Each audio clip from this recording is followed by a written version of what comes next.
Earlier today, I visited a restaurant here in town. I'm going to mispronounce it, Las Hilamia, and which is a pilot program for a restaurant revitalization fund and an important piece of the American Rescue Plan. One of my goals of the American Rescue Plan is to make sure that we get this law's benefits quickly and directly to the American people. So before I say a bit more about what we're doing to support our nation's restaurants, let me provide an update on what is happening through the American Rescue Plan right now as I speak. First is providing checks and pockets and shots in arms. More than 163 million rescue payments have already gone out. These are checks, direct payments of up to $1,400 that for a typical family of four making about $110,000 means a $5,600 check you'll get. By the time all the money is distributed, more than 85% of American households will have received a check. The Rescue Plan is also funding vaccine administration and distribution. It's a big reason why we're able to administer over 220 million shots in my first 100 days, a pace unmatched by any other nation in the world, or in prior mass vaccinations in all of American history. You know, it's helped schools reopen safely. It's helping child care centers stay in business. It's helping families pay for child care. The Rescue Plan is delivering food and nutrition assistance to millions of Americans facing hunger, and hunger is already sharply down in the United States. It's also providing rental assistance to keep people from being evicted from their homes. It's making health care more affordable. It's cutting child poverty in this country in half. Now, the list goes on, and the message is clear. Help is here. And the bottom line is this. The American Rescue Plan is working. America is getting vaccinated. Job creation is soaring. The economy is growing, and our country is on the move again. But some of the parts of our economy need special help. At the top of that list is our nation's restaurants. When COVID-19 pandemic struck, our nation's restaurants were some of the first hit and the worst hit. In 2020, more than 2.3 million restaurants jobs disappeared. 2.3 million restaurant jobs disappeared. Restaurants are more than a major driver of our economy. They're woven into the fabric of our communities. And so for many families, restaurants are the gateway to opportunity, a key part of the American story. There are families of all races, all ethnic backgrounds, all nationalities in this country who have built their American dream around a family-owned restaurant. And for more workers, their own story of economic progress starts in a restaurant. In the restaurant I just visited, and Rogelio Martinez, who immigrated to this country 17 years ago, started working as a meat packer. Now he is the restaurant's lead butcher and one of its owners. For nearly 1 in 3 Americans, this is hard to believe, but for 1 in 3 Americans, a restaurant provided their first job. More than half of all Americans have worked in a restaurant at some point in their lives. Before the pandemic, restaurants and bars employed 12% of all the workers in our country. This is an industry that provided more opportunity for minority managers than any other industry in America. This is an industry where the staff feels like family and often is family. When the pandemic hit, restaurant owners and operators were resilient, creative, and generous. Almost overnight, restaurants put in place safety measures to protect their employees and to protect us. They stepped up to feed our frontline workers. They changed their menus. They transitioned to takeout and delivery so they could be serving people who depended on them. But even with the changes, many had to furlough or lay off workers or close entirely. The restaurant I visited today went from 55 employees to just 7 before it started to bounce back. Now, as we vaccinate Americans, customers are coming back. Our vaccination progress and our economic recovery is going hand in hand. As that happens, we want to make sure that our restaurants, bars, and other dining establishments can staff back up, and they can come back as well. Right now, only about a quarter of the restaurant owners expect to return to normal operations in the next 6 months. We can do much better than that with the American Rescue Plan. The Restaurant Revitalization Fund, that's what it's called, the Revitalization Fund, will provide direct relief to restaurants and to hard-hit food establishments, bars, bakeries, food stands, food trucks, and caterers. Businesses that get grants can use it to cover payroll, rent, utilities, supplies, everything they need to start, to stay open, and to reopen. We're opening the doors of this program so that restaurants all over the country can open their doors again. We start accepting applications on Monday.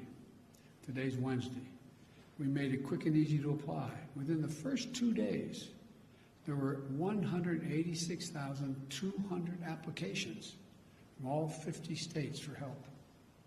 That's a staggering number. 97,600 of those applications came from businesses owned by women, veterans, and socioeconomically disadvantaged individuals. Now the applications, all have been processed yet. But right now it looks like we'll be able to provide help to about 100,000 restaurants and other eligible businesses. We passed the American Rescue Plan. We did that. Some people said it wasn't needed. Well, this response proves them wrong. It's badly needed. About a year ago, when the first round of the Paycheck Protection Program opened up, a lot of the smallest firms saw the doors shut in their face. The law was written so that as we process these applications, the new one, we focus first on those who were left behind by the other relief programs. And to make sure the relief is distributed fairly, we also set aside funds for the smallest restaurants, bars, food trucks, and many family-owned restaurants that haven't gotten any help to date, and they need it. That way, they don't have to compete above their weight class for these grants. 61,000, sorry for all the numbers, but they're important. 61,700 applications have come from the smaller bars and restaurants already. And I want to thank the Small Business Administrator, Isabel Guzman, for the work that she and her team are doing to make sure we get help quickly and fairly to the businesses that need it the most. As I said, I've spoken to dozens of restaurant owners about the challenges they face. But I've also received letters from people who want to tell me about the restaurant owners in their communities. I received one letter from a man who asked me to look out for a pair of local restaurant owners who he described as, quote, the hardest working people I've ever met, end quote. Another letter was from a woman who wanted to tell me about how important the couple that ran the restaurant in her town near her was. She said they are, quote, the strong, consistent foundation of our community, end of quote. Whether it's our economy or our sense of community, we're relying on restaurants to play a big role in our recovery.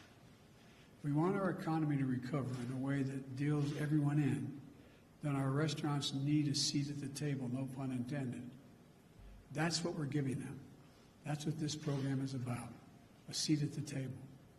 This is another example of how we're putting the American Rescue Plan to work quickly and effectively and showing the American people that their government can deliver for them again and do it without waste.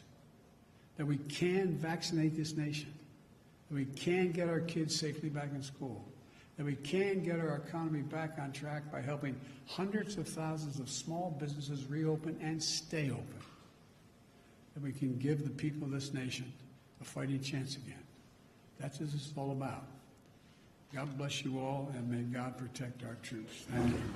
President Biden, you're going to back a waiver of at the WTO. Are you going to back that? Is the U.S. government? Yes, I'm talking about that later today. Yes. President Biden, you said earlier you don't understand Republicans. What does it say about them if they oust Liz Cheney from leadership for telling the truth about the election? Look,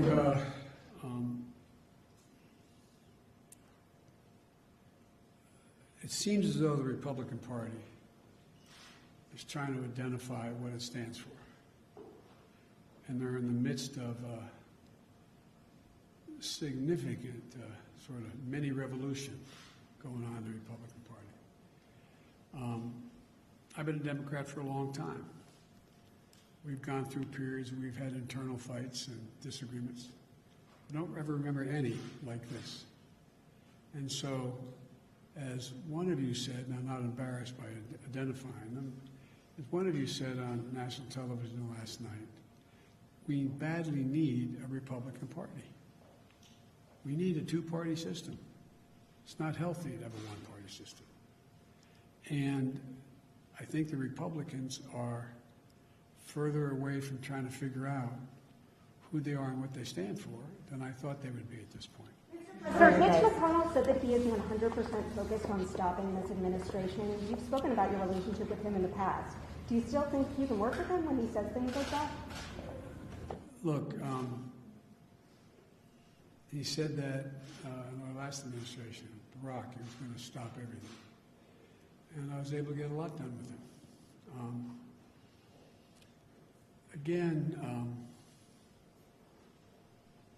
Look, everything I'm proposing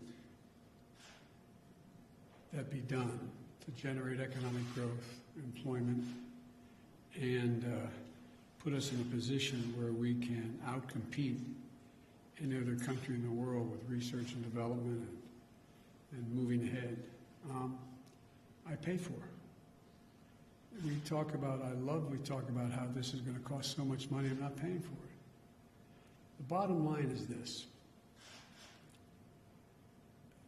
My Republican friends had no problem voting to pass a tax proposal that expires in 2025 that cost $2 trillion.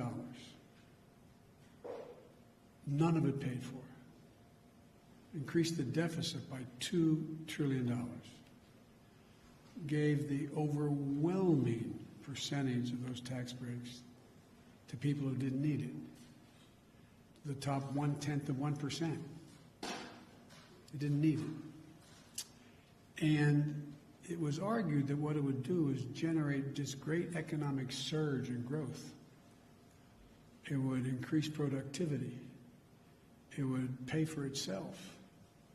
It would generate a sense of growth in America we hadn't seen ever before. Well, everyone from the Heritage Foundation on has pointed out hadn't done that. Hadn't done that. Now I come along, and the proposals that I'm suggesting are tried and true things like when you rebuild bridges, things get better.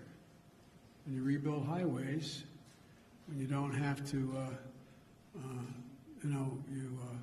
airports, ports, it all matters. It increases productivity. And the programs that relate to people are programs that are the things that also generate economic growth. And I view them as, for example, tax cuts for middle class, upper middle class, and working class people. And so you eliminate a few of just have the super wealthy begin to pay their fair share. For example, you have, I think it's 35 or 30 corporations didn't pay a single solitary penny last year in the Fortune 500 companies.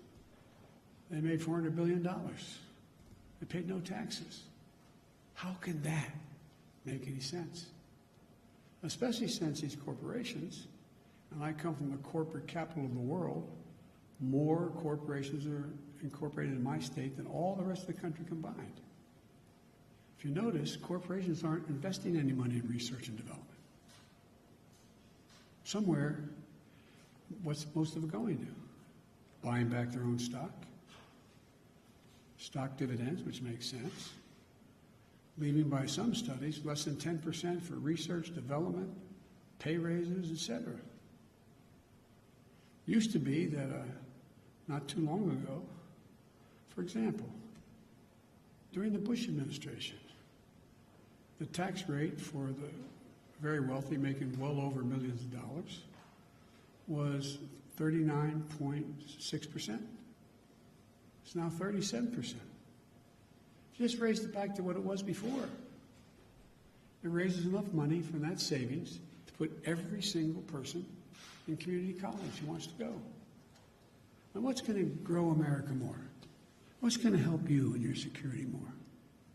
The super wealthy having to pay 3.9% less tax, or have an entire generation of Americans having associate degrees.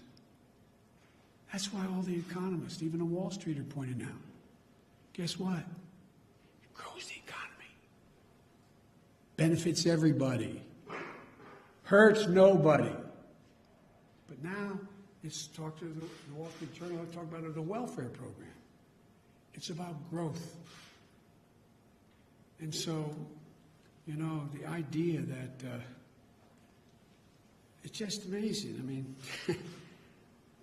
corporate taxes, they were 36%. Our administration, last administration, said we should lower it. We suggested it be lowered to 28%. Well, it's got lowered to 20%, or 21%. Show me something that's benefited. What's happened? Show me where the growth is. What's it being invested in? Yes. On the corporate tax rate, have you talked to CEOs about that? And have you? Yes. Are you open to say 25%? I'm open to compromising, yes.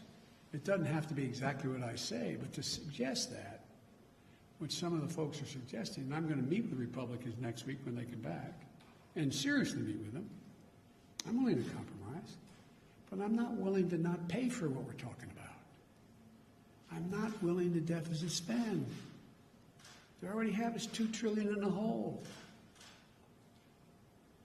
So, and by the way, you saw, you know, the last 5 leaders of the Fed coming out and saying what they say.